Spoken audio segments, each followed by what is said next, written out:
John, it's Vince. I just wanted to let you know your system is built, calibrated, and shipping shortly. I just wanted to make you a quick build overview video to give you a better feel of what was actually done to your system. Now, I realize you've already reviewed some of my previous YouTube videos. You've seen the pro grade system that I've designed. This system is really elaborate because we're using the Raptor drives. They're not like any other Gecko drive. There's a lot of custom work in this system. So what I plan on doing is covering the back panel plate. We'll move to the internals of the system to the front, and in this way you'll have a good assessment as far as what was actually done.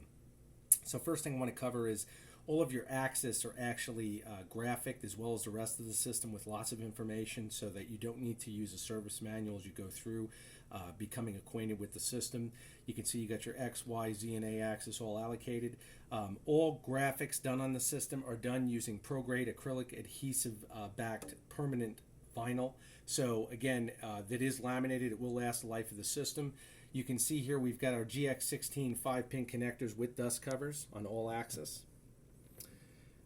Coming over here, you've got your DB9 connector. Now, I install a DB9 connector on all of my pro-grade systems in case my client decides he ever wants to add physical limit or home switches. You will have the ability to do that. Using a DB9 connector means you have 9 individual pins, which means you can use a single DB9 cable to actually run all of your switches from one cable. It saves a lot of real estate internally in the system, and it also streamlines the build process of adding them. Now, I highly recommend against using physical switches only because they're not nearly as safe as using soft limits in Mach 3 or Mach 4 because the software will never fail, whereas a physical switch will eventually fail. So that being said, we've got our DB25 communication port. This is how the system will communicate with your PC. In your case, you can see no EMI filter here because, of course, we'll be using an EMI filter on the ESS system. Coming over here is our GX16 3-pin connector power cord. I built this for you as well. Power cord is Trip Light with a full lifetime warranty. It's the best in the industry. Again, we have our dust cover for our GX16 as well. Now, this system does have 7 actual fuses. This is the external one. This protects, again, subliminally, so to speak, as comparison to what we have internally in the hardware itself. This one is the easiest one to replace. We also have an internal fuse inside of our 48-volt power supply, inside of our 48-volt and 5-volt dual rail power supply, and also 4 additional fuses, 1 in each of the Raptor drives. So you literally have 7 fuses protecting this system at all times.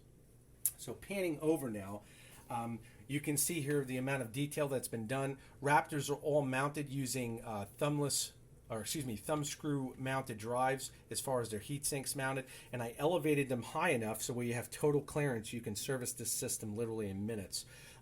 Again, thumb screw mounted for your cooling system as well, thumb screw mounted for your breakout board, all of your terminal blocks on your power distribution from the power supply. Again, the 48-volt power supply, 600 watt, 12.5 amp comes back using silicone 12-gauge leads here, maximum flexibility and heat resistance.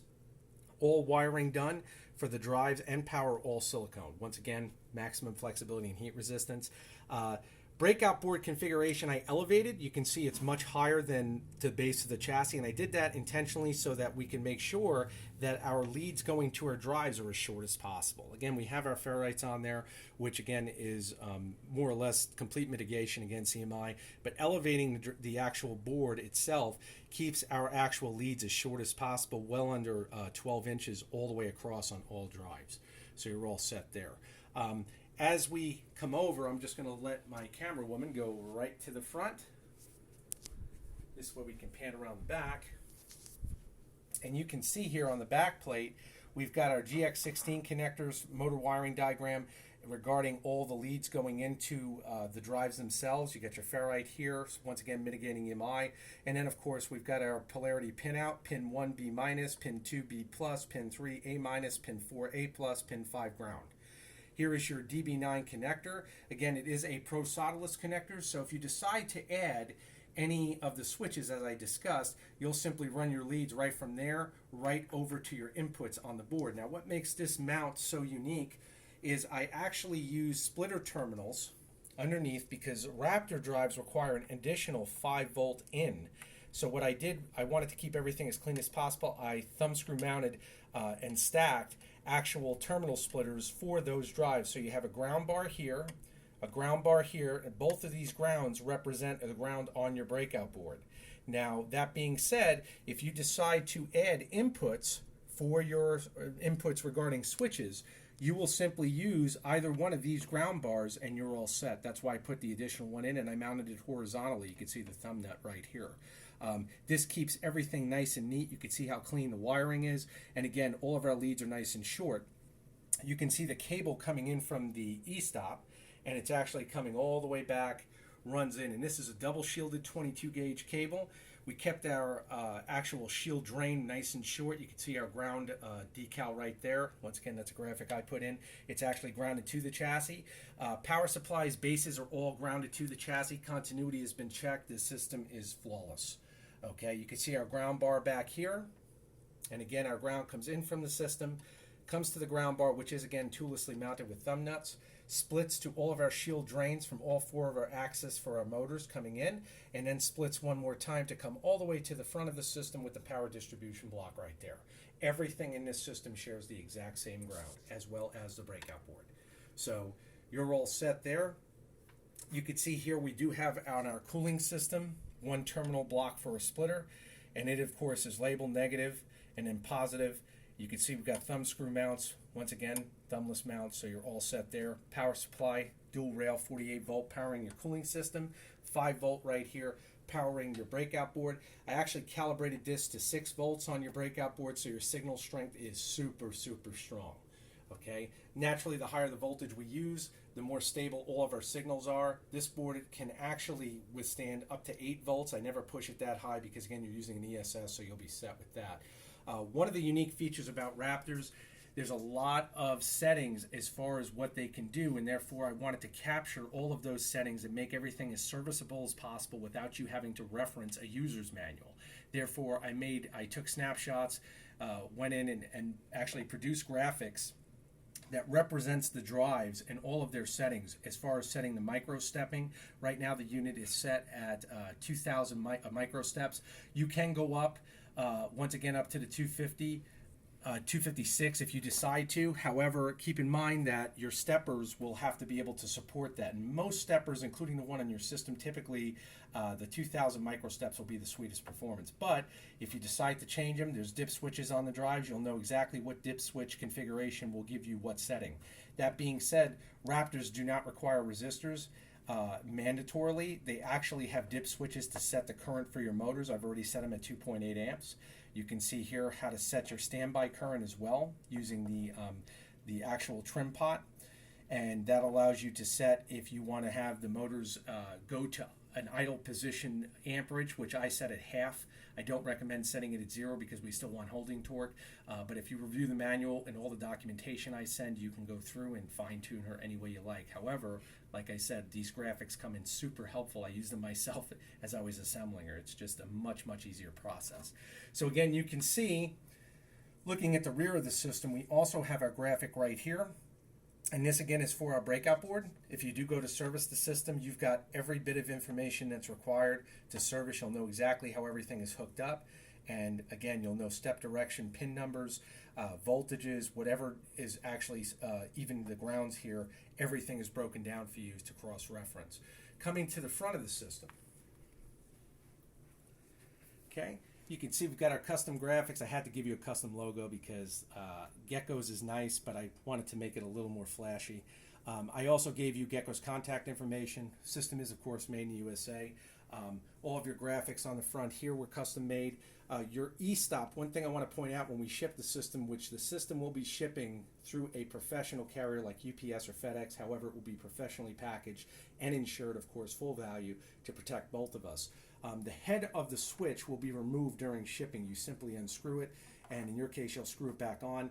The switch will be depressed in, and that's to protect it during carrier shipment. Once you actually screw the head back on, you'll rotate it a little more to the right. It'll release, and you know you've set the proper tension. Do not over-tighten the switch, or you could damage the nylon contacts in the back.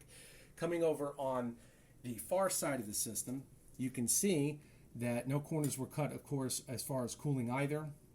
And we'll discuss that a little bit. We've got our metal mesh cooling fan protectors as far as the fan grills. And then, of course, we have our metal mesh fan filters.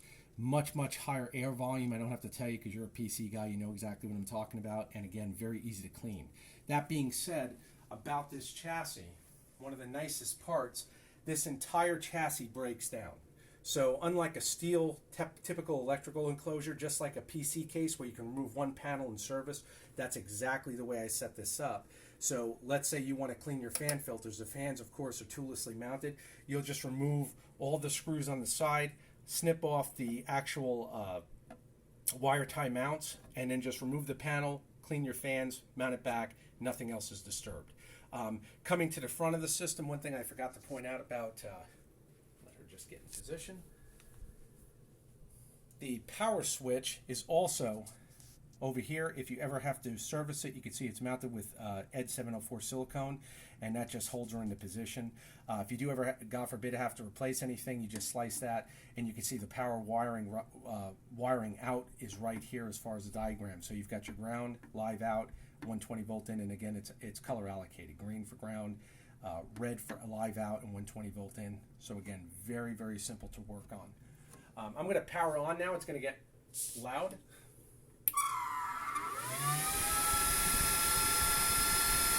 You can see our LEDs on our drives. These drives also have a test button. You can see it right there, this little button right here. If you hook your motors up, you just press this button, and if the motors cycle clockwise and counterclockwise slowly, you know the drives are working perfectly. The Raptors are really neat. See our green LED on our breakout board, real bright, everything is set. Fans are doing their cyclonic action.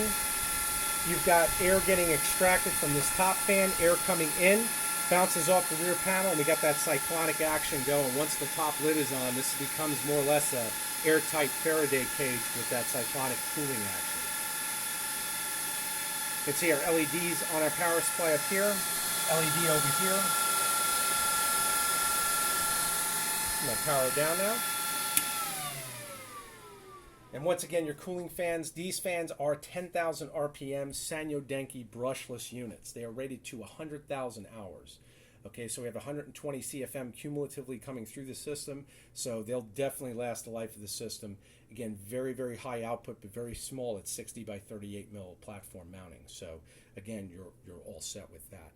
So again, John, I know there's a lot to digest here. I'm going to be sending you a configuration video as far as setting up the breakout board and also configuring anything that needs to be configured in Mach 3 so that you'll have motion as soon as possible.